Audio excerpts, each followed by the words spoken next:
대해서 보겠습니다. 여호수아서 5장 1절입니다. 구약성경 324쪽 여호수아 5장 1절로 15절까지 보겠습니다.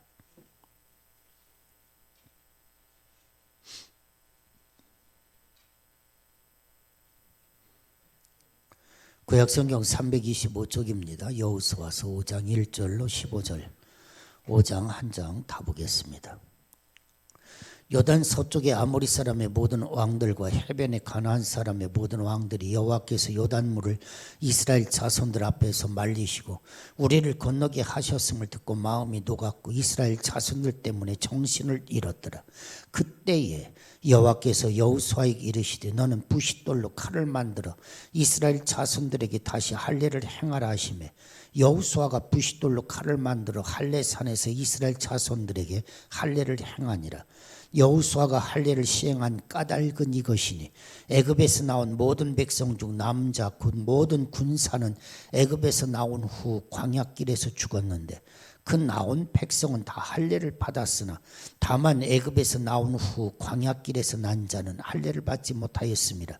이스라엘 자손들이 여호와의 음성을 청종하지 아니하므로 여호와께서 그들에게 대하여 맹세하사 그들의 조상들에게 맹세하여 우리에게 주리라고 하신 땅 곧 젖과 꿀이 흐르는 땅을 그들이 보지 못하게 하리라 하시매 애굽에서 나온 족속 곧 군사들이 다 멸절하기까지 40년 동안을 광야에서 헤맸더니 그들의 죄를 잊게 하신 이 자손에게 여호수아가 할례를 행하였으니 길에서는 그들에게 할례를 행하지 못하였으므로 할례 없는 자가 되었음이었더라.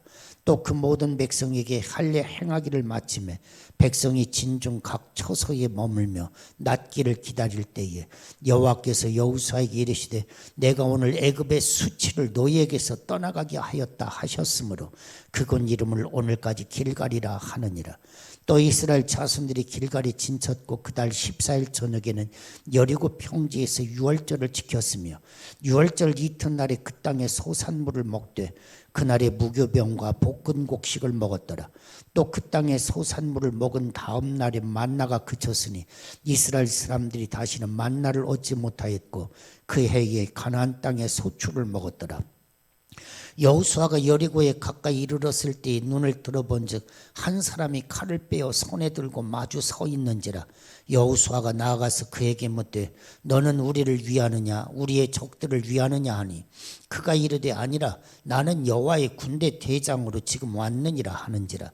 여호수아가 얼굴을 땅에 대고 엎드려 절하고 그에게 이르되 내 주여 종에게 무슨 말씀을 하려 하시나이까.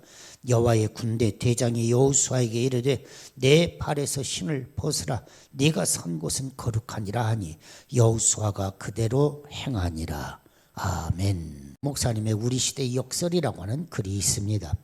건물은 높아졌는데 인격은 더 작아지고 역설적인 이야기죠. 세상은 커가는데 우리의 인격은 더 작아지고 고속도로는 넓어졌는데 시야는 더 좁아지고 소비는 많아졌는데 기쁨은 더 줄어들었고 집은 커졌는데 가족은 더 적어졌다. 생활은 편리해졌지만 시간은 더 부족하고 가진 것은 몇 배가 되었지만 소중한 가치는 줄어들었다. 학력은 높아졌는데 상식은 더 부족하고 지식은 많아졌는데 판단력은 더 모자란다. 전문가들은 늘어났지만 문제는 더 많아졌고 약은 많아졌는데 건강은 더 나빠졌다. 돈을 버는 법은 배웠지만 나누는 법은 잊어버렸고 평균 수명은 늘어났지만 시간 속에 삶의 의미를 넣는 법은 상실했다. 달에는 갔다 왔지만 이웃을 만나기는 더 힘들어졌고 우주를 향해 나아가지만 우리 안의 세계는 잃어버렸다. 공기청하기는 갖고 있지만 영혼은 더 오염되었고 원자는 쪼갤 수 있지만 편견은 부수지도 못한다. 자유는 더 늘었는데 열정은 더 줄어들었고 세계 평화를 많이 이야기하는데 마음의 평화는 잃어버렸다. 이것이야말로 역설적인 우리의 삶이 아니냐 하고 탄식하고 있는 이야기입니다. 여러분, 보지 못한다, 듣지 못한다, 마음으로 깨닫지 못한다, 이것처럼 더 큰 저주가 어디에 있겠습니까? 사랑하는 여러분, 보아도 볼 줄 알고 들을 때 들을 줄 알고 마음으로 깨달을 수 있는 마음, 그것이 축복인 줄로 믿습니다. 사랑하는 여러분, 우리는 현실에 눈이 어두워서 오늘 이 시대를 볼 줄 모른다는 거예요. 더더군다나 하나님을 보지 못할 때가 많다고 하는 사실입니다. 성공의 목적도 모르고 성공만 기대하는 인생이라는 것입니다. 내 안에 하나님도 계시지 않는데 거룩한 싸움 싸우겠다고 달려들고 있다는 것입니다. 사랑하는 여러분, 그때 우리는 깨달아야 합니다. 하나님이 없는 인생은 실패한 인생이다. 우리는 깨달아야 할 줄로 압니다. CCC 대학생 선교의 설립자였던 빌 브라인 박사는 말했습니다.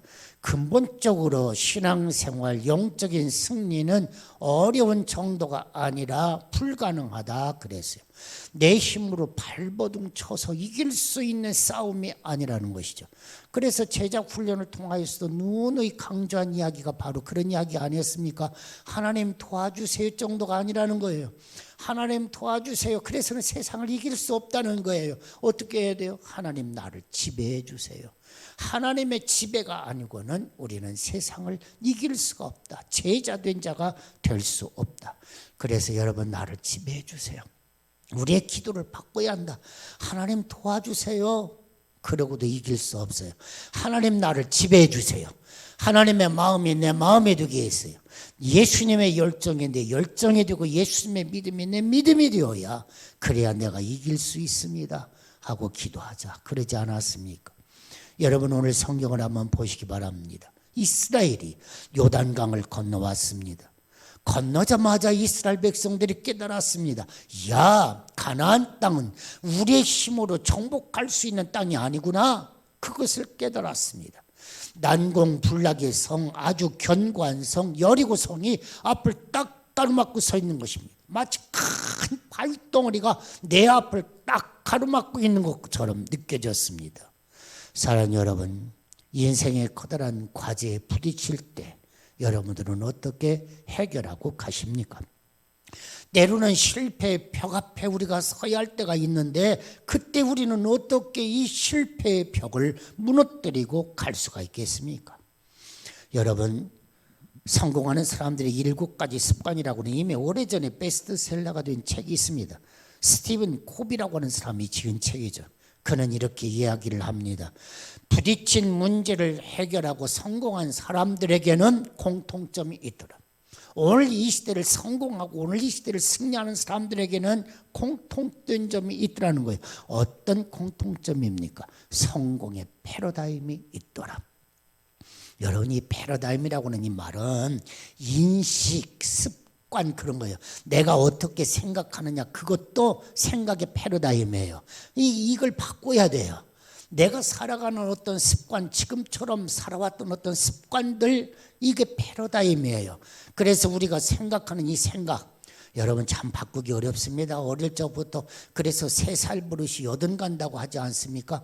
내가 살아왔던 삶의 어떤 바운더리, 어머니, 아버지, 그리고 내 가정, 그 속에서 누누이 했던 말, 이게 다 습관이 되어지고 생각이 되어져서 그 생각과 습관이 여러분의 평생을 지배하는데 그것이 성공하는 사람과 실패하는 사람의 차이라고 하는 사실입니다.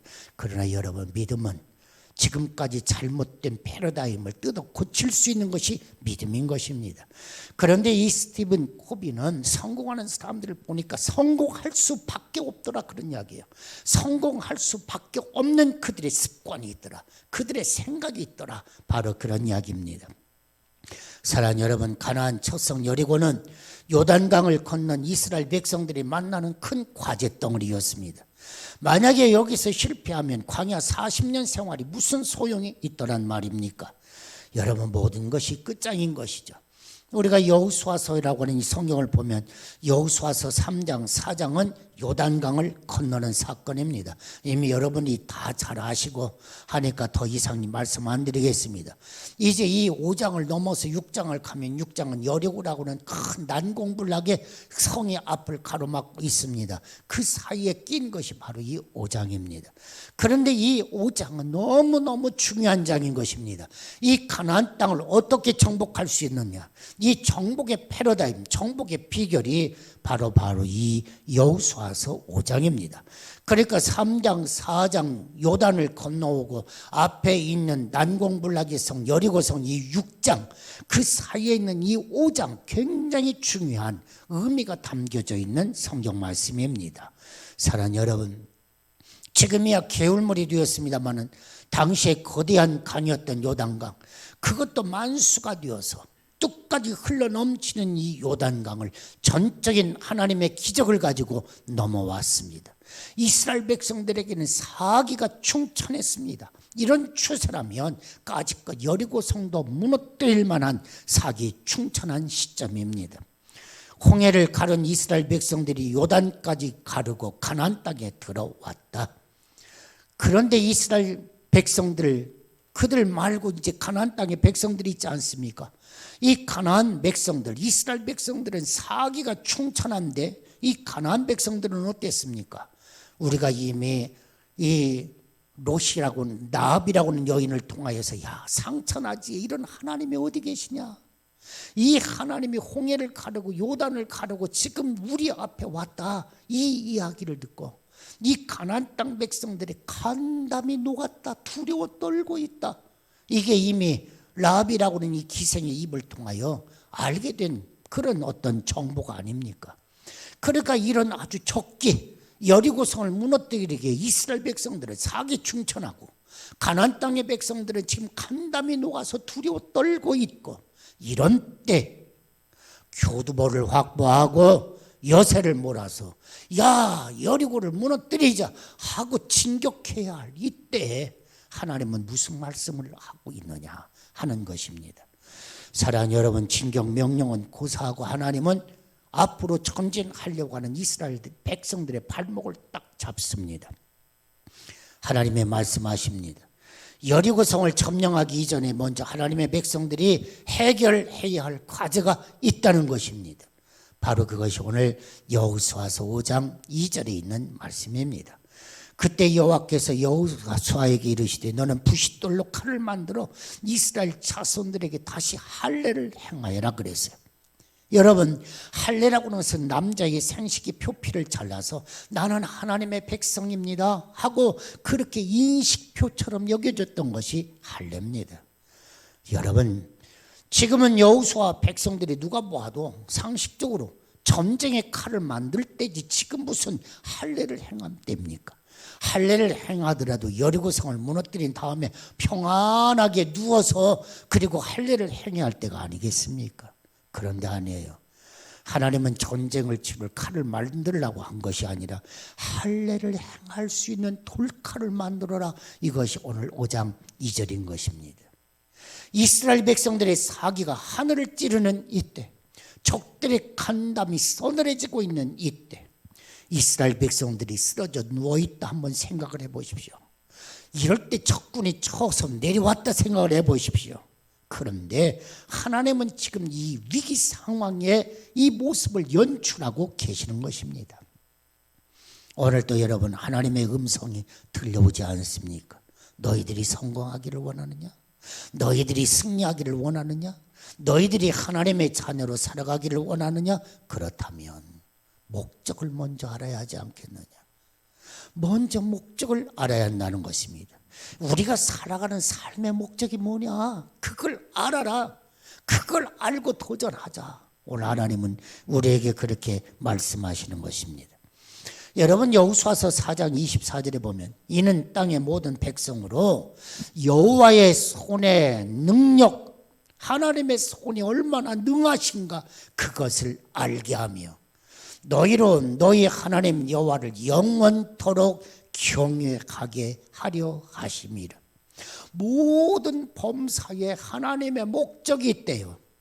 우리 삶의 걸음 속에 하나님이 원하시는 게 있대요. 이 하나님이 원하시는 게 무엇입니까? 네가 하나님의 권능의 손, 어떤 손인지 그걸 알기를 원한다. 그리고 네가 하나님을 경외하는 삶이 되기를 원한다. 이것이 하나님이 우리에게 원하시는 말씀이라는 거예요. 명령이에요. 이것이 우리가 살아가야 할 삶의 목적인 거예요. 네가 사는 이 목적이 뭐냐? 하나님의 영광이라. 여러분, 우리가 옛날에 신앙 요리문답에서 저 1조가 그거 아닙니까? 네가 사는 목적이 뭐냐? 첫 번째가 그거였어요. 하나님의 영광입니다. 네가 그걸 알기를 원한다는 거예요. 이것이 오늘 여호수아서 4장 24절에 있는 말씀입니다. 사랑하는 여러분, 우리는 인생의 목적을 상실하고 살아왔습니다. 우리가 왜 이 땅에 살아가는가? 그 목적, 구원받은 목적이 여기에 있는데 하나님의 능하신 손, 그 손을 경유하는 것, 바로 여기에 우리의 삶의 목적이 있는데, 오늘 여러분 출애굽의 목적이 무엇입니까? 가나안 땅에 들어가는 목적이 무엇입니까? 온 우주의 주인이 되시는 하나님, 그분이 얼마나 위대한 분이신지 그것을 알리고 그것을 깨달아 알고자 함이 바로 모든 사건의 목적이라고는 사실입니다. 하나님의 백성은 영원토록 하나님을 경외하며 살아야 합니다. 인생의 위기 때마다, 어려움이 있을 때마다 하나님의 백성들은 한마디로 나는 예배하는 존재야, 그걸 알아야 한다, 그런 이야기예요. 나는 예배하는 존재로 살아가야 한다. 여러분, 예배, 이 자리에 오셔서 몸이 와서 그래서 몸을 드리는 것이 예배이죠. 그러나 예배가 무엇입니까? 하나님 경외입니다. 내가 살아가는 삶의 목적이 뭐냐? 하나님을 두려워할 줄 알고 하나님을 섬길 줄 아는 이 경외심, 이것이 우리 인생에 태어나서 죽기까지 살아가야 할 삶의 목적이라는 것입니다. 이것이 이스라엘 백성들의 출애굽의 목적이요, 저와 여러분들의 삶의 목적이요, 기적을 행하시는 하나님의 목적이라고 하는 사실입니다. 결론은 아주 자명합니다. 성공이 무엇입니까? 승리가 무엇입니까? 하나님을 알지 못하는 불신의 사람들은 세상적인 방법으로 살아도 그냥 문제되지 않아요. 그러나 구원받은 하나님의 백성은 그렇게 살면 안 됩니다. 그렇게 살다가는 망하는 것입니다. 사랑하는 여러분, 성공 때문에 자칫 잘못하면 망한다, 우리는 기억해야 하는 것입니다. 하나님의 백성들은 무엇으로 삽니까? 하나님의 백성들은 하나님의 은혜로 살아가는 것입니다. 하나님의 백성들은 하나님의 방법으로 살아야 하는 것입니다. 하나님의 백성들은 하나님의 은혜로 성공해야 하고 하나님의 은혜로 승리하는 삶을 살아야 하는 것입니다. 인간적인 수단과 방법으로 대산을 쌓아도 하나님 곱게 한번 부르시면 그냥 무너지고 말더라. 이걸 우리는 깨달아 알아야 한다고 하는 사실입니다. 사랑하는 여러분, 이제 아셨습니까? 실패의 체질, 실패의 끈을 잘라버리지 않고는 한 발자국도 움직여서는 안 된다. 그걸 알아라. 중요한 이야기죠. 앞으로만 달려가는 게 문제가 아니야. 우리는 앞으로 꼭 하고 끊임없이 전진하고 또 전진해야겠지만 그것만이 목적이 아니야. 실패의 체질이 있다면, 실패의 끈이 있다고 한다면 그거 끊어버려. 그리고 앞으로 전진해. 이걸 깨달아야 한다. 이것이 바로 여호수아서 5장입니다. 그럴 때 중요한 게 무엇입니까? 할례를 행하라 입니다. 할례를 행하라. 네가 잘 되기 전에, 네가 성공하기 전에, 세상에서 인정받기 전에 자를 것 잘라. 할렐루야. 그렇습니다. 자기중심적인 이기적인 욕망, 자기중심적인 성공주의, 육신의 정욕, 안목의 정욕, 이생의 자랑, 부정적인 시각, 부정적인 언어, 부정적인 입술, 분열주의, 편당주의, 교만, 이게 할례예요. 잘라. 할렐루야. 자르라는 거예요. 그렇지 않으면 너는 성공한 것처럼 보여도 실패할 거야. 무너질 거야. 할렐루야. 그렇습니다. 사랑하는 여러분, 우리의 삶 속에서 잘라내야 할 것, 여러분들에게는 무엇이 있을까요? 잘라야 합니다. 표피를 자르듯이. 그래서 하나님의 거룩한 백성의 이 징표죠. 하나님의 거룩한 백성이야, 나는 선민이야, 그러기 전에 내 실패, 내 모든 연약한 것, 부정적인 것 잘라버려야 할 것이 무엇이냐? 잘라야 한다는 것입니다.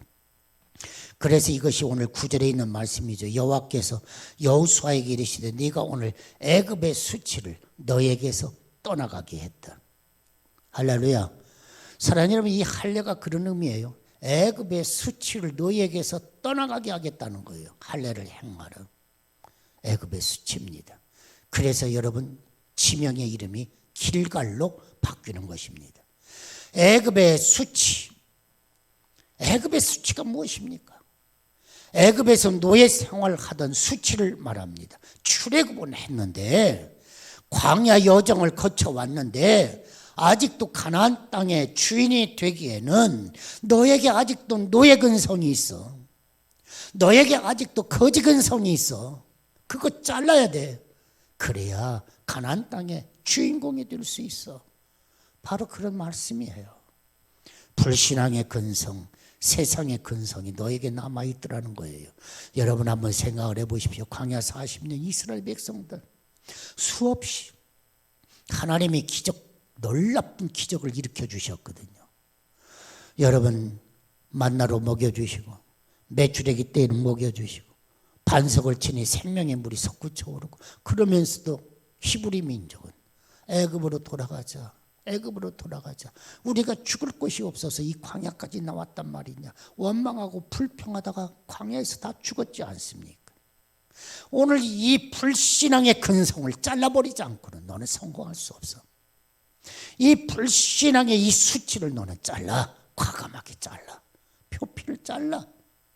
할렐루야. 그렇습니다. 애굽의 수치가 굴러가야 가나안 땅의 주인이 될 수 있다는 것입니다. 가나안 땅의 주인이 되기 전에 노예 근성, 잘못된 것 잘라내야 한다는 것입니다. 이것이 바로 할례를 행하는 목적입니다. 오늘 우리는 새로운 한 해를 맞이해서 1월 세 번째 주일, 특별히 오늘 여신도 주일을 맞이했습니다. 여러분 이제 조금 지나면 또 설날이 또 옵니다. 이 한 해를 시작하는 이 시점에 오늘 우리 나에게서 잘라내야 할 것이 무엇이 있는가? 여러분 잘라내고 새로운 한 해가 성공적인 한 해가 될 수 있기를 예수님의 이름으로 축원합니다. 할례를 행하고 난 다음에 10절에 있는 말씀에 보니까 이스라엘 자손들이 길갈에 진쳤고 그달 14일 저녁에는 여리고 평지에서 유월절을 지켰으며 그랬어요. 여러분 유월절은 잘 아시죠? 해방절기 아닙니까? 구원받은 절기입니다. 뭐 유월절은 잘 아시니까 유월절은 저도 유월하겠습니다. 넘어가겠습니다. 사랑하는 성도 여러분, 이스라엘 백성들이 할례를 행했습니다. 그리고 유월절을 행했습니다. 하나님이 구원, 이 해방의 기쁨을 주신 것을 기념했다. 그리고 하나님께 예배드렸다. 그런 것입니다. 이제는 쓰러져 있던 병사들이 일어나서 몸을 추스릅니다. 여호수아는 여리고를 어떻게 점령하지? 걱정스러운 모습으로 돌아보고 있었습니다. 그때 큰 칼을 들고 한 장수가 앞에 딱 버티고 서 있는 것을 보았습니다. 그 모습을 보면서 여호수아가 깜짝 놀랐어요. 그리고 묻는 겁니다. 당신은 우리 편입니까? 적군입니까? 처음 보는 기골이 장대한 한 사람이 긴 칼을 들고 앞에 딱 버티고 서 있는 거예요. 그래서 여호수아가 그렇게 물은 거예요. 우리 편이요? 적군이요? 하고 물었습니다. 그러자 오늘 성경 13절에 있는 말씀에 보니까 여호수아가 여리고에 가까이 이르렀을 때에 눈을 들어본 적 한 사람이 칼을 빼어 손에 들고 마주 서 있는지라. 여호수아가 나아가서 그에게 묻되 너는 우리를 위하느냐 적들을 위하느냐. 그랬더니 14절에 그가 뭐라고 그래요? 아니라 나는 여호와의 군대대장이다. 지금 왔다.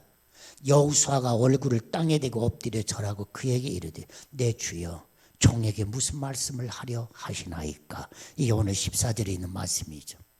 여러분 군대대장은 하늘의 천군 천사들을 다스리는 지휘관입니다. 이 군대대장이에요. 우주를 운행하고 역사를 다스리고 전쟁에 능하신 여호와, 나는 그분의 군대대장이다. 내가 지금 왔다. 사랑하는 여러분, 싸움터에 나가려면 대장 없이 나가서는 안 됩니다. 대장 없이 나가서는 싸움이 실패합니다. 집니다. 대장, 그가 우리 앞에 서서 우리를 이끌어줘야 하는 것입니다. 사랑하는 여러분, 한번 물어보십시다. 여러분 교회에 뭐 하러 오셨습니까? 여러분들의 예배하는 목적이 무엇입니까? 여러분 강조해서 말씀을 드립니다마는 말씀의 칼을 들고 내 영혼을 수술하고 내 죄를 수술하고 내 잘못된 가치관을 수술하는 여호와의 군대 대장, 우리 주 예수 그리스도, 그분의 임재를 경험하기 위하여 그분과 함께하는 이것이 예배 아닙니까? 역사를 다스리고 내 인생을 이끌어가는 성령, 그분을 만나기 위하여 예배드리러 오신 거 아닙니까? 할렐루야. 우리는 예배드리는 목적을 분명히 알아야 됩니다. 오늘 내가 예배드리는 것은 주여, 주님의 권능의 칼로 나를 수술해 주셔서, 그래서 내 영혼을 수술해 주시고 내 죄를 수술해 주시고 내 잘못된 가치관을 수술해 주시고 오늘 또 하나님의 말씀으로 나를 새롭게 해주시옵소서. 이게 예배인 것입니다. 그러면서 한편으로는 주님, 내 인생을 이끌어 가시는 성령님, 나를 하나님의 능력으로 덧입혀 주시옵소서. 왜요? 그래야 이기니까. 그것 때문에 오시는 거 아닙니까? 전능하신 하나님의 능력의 손에 붙들림 받기 위하여 예배 자리에 오시는 거예요. 우리는 이 예배의 목적을 분명히 알아야 하는 것입니다. 하나님께 엎드려 경배하는 것도 하나의 목적이지만 그 다음 나를 수술해 주시고 새롭게 해주시고 하나님의 권능의 옷을 입혀주셔서, 그래서 이제 예수의 이름으로 세상 가운데 나가게 하여 주옵소서. 그래서 우리가 엿새 동안 세상에서 살아갈 때에도 이기게 하여 주옵소서. 엿새 동안 세상에서 나가서 살아갈 때 모든 일을 하나님 인도해 주옵소서. 예수의 이름으로 예배 드리는 거예요. 그러니 한 시간의 예배가 얼마나 소중한 예배겠습니까? 말씀을 마치려고 합니다. 사랑하는 여러분, 인생의 지휘권을 대장 되시는 예수 그리스도에게 맡기시기를 바랍니다. 할렐루야. 세계적인 음악가요 오르간 연주자의 멘델스존이 있습니다. 멘델스존이 한 성당을 찾아갔어요. 왜 찾아가는 거 아니? 값비싼 올겐이 들어왔다. 그 이야기를 듣고 성당을 찾아간 겁니다. 연주자가 연주를 하고 있었습니다. 이 멘델스존이 새로운 악기 연주, 이 올간을 보니까 너무 연주하고 싶었어요. 그래서 이 연주자에게 부탁을 했습니다. 내가 한번 연주하고 싶습니다. 그랬더니 이 올간 주자가 멘델스존을 보면서 딱 거절합니다. 이 오르간은 아무나 만지는 게 아닙니다. 다 거절했어요. 그래요. 여러분, 초보자들이 만져서는 안 된다고 거절하는데 어떻게 하겠습니까? 연주자가 자리에서 일어나서 떠나는데 그래도 앉아보고 싶었어요. 그래서 멘델스존이 이 올간 의자에 딱 앉았습니다. 그리고는 손가락을 올겐에 올렸습니다. 건반에 올렸습니다. 한번 쫙 하고 눌렀습니다. 와. 여러분, 연주하고 나가던 연주자가 발걸음을 딱 멈췄습니다. 그리고는 뒤돌아오는 것입니다. 당신이 누구요? 그리고 묻습니다. 지금껏 들려왔던 이 올간 소리하고는 천양지 차이 나는 너무너무 아름답고 장엄한, 한번 쫙 눌렀을 뿐인데, 그런데 이 연주자가 깜짝 놀란 거예요. 그래서 묻는 거죠. 당신이 누굽니까? 멘델스존입니다. 사랑하는 여러분, 저 여러분은 올겐입니다. 여러분, 여기 피아노도 있습니다만 누가 치느냐에 따라서 소리가 달라집니다. 그러지 않습니까? 나는 올겐입니다. 여러분은 올겐입니다. 한평생 살아가는 올겐입니다. 누가 내 올겐의 건반에 손을 올리고 눌러주느냐, 거기에 따라서 소리가 달라집니다. 아무것도 칠 줄 모르는 사람이 올라서 띵동 띵동 띵동 하면 그 얼마나 비싼 그 올겐입니까? 띵동 띵동 수준으로 끝납니다. 그러나 만유의 주제자가 되시는 하나님, 그분이 내 인생의 올겐에 앉으셔서 건반을 눌러주신다면 장엄하고 아름다운 그런 음악의 소리가 울려 퍼지는 것이죠. 내 인생의 지휘권을 누구에게? 주님께 맡기자. 주님, 도와주세요가 아니에요. 나를 지배해 주세요. 성령의 권능으로 나를 지배해 주셔서 내 마음도 바꿔주세요. 예수의 마음으로. 내 생각도 바꿔주세요. 예수의 생각으로. 내 입술도 바꿔주세요. 예수님의 입술로. 내가 말하는 말 한마디도 다 바꿔주세요. 그냥 도와주는 것 정도로 해가지고는 나는 바뀌지 않아요. 나 주님께 다 맡길게요. 주님의 말만 하게 해주세요. 주님의 생각해 주세요. 주님의 일을 하게 해주세요. 달라져야 합니다. 그냥 전폭적으로 달라져야 합니다. 완전히 주님께 맡길 때 사랑 여러분, 소리가 달라질 것이고 인생이 달라질 것입니다. 그런 은혜가 있기를 예수님의 이름으로 축원합니다. 기도합시다. 하나님, 나에게 오셔서 나를 지배하여 주옵소서. 생각도 지배해 주시고 내 입술도 내 마음도 하나님 모든 내 삶의 걸음걸음도 하나님께서 친히 지배하여 주셔서 하나님의 뜻이 이루어지이다. 거룩한 하나님의 통로가 될 수 있도록 하나님 나를 사용하여 주옵소서. 그래서 성공적인 하나님의 역사를 이루어가는 축복의 사람들로 하나님 우리 모두를 새롭게 하여 주옵소서. 예수님의 이름으로 기도하옵나이다. 아멘.